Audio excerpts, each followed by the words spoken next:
Bidadi township ವಿರುದ್ಧ ಸಿಡಿದೆದ್ದ ದೋಸ್ತಿ ನಾಯಕರು. ಬೈರಮಂಗಲದಿಂದ ಬೆಂಗಳೂರಿಗೆ ಪಾದಯಾತ್ರೆ ಆರಂಭ. ಕಾಲ್ನಡಿಗೆ ಮೂಲಕ ನೂರಾರು ಕಾರ್ಯಕರ್ತರ ಸಮರ. ದೋಸ್ತಿ ಪಾದಯಾತ್ರೆಗೆ ಸಿಎಂ ಟಕ್ಕರ್. ರೈತರಿಗೆ ಜಮೀನು ನೀಡುವಂತೆ ಬಹಿರಂಗ ಆಹ್ವಾನ.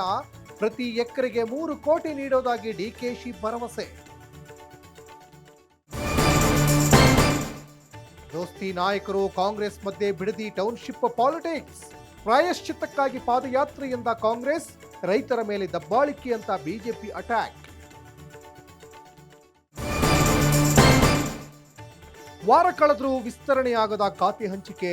ಇಂದು ಸಂಜೆ ದೆಹಲಿಗೆ ತೆರಳಲಿರುವ ಸಿಎಂ ಡಿಕೆಶಿ. ಹೈಕಮಾಂಡ್ ಜೊತೆ ರಾತ್ರಿಗೆ ಹೈ ವೋಲ್ಟೇಜ್ ಮೀಟಿಂಗ್.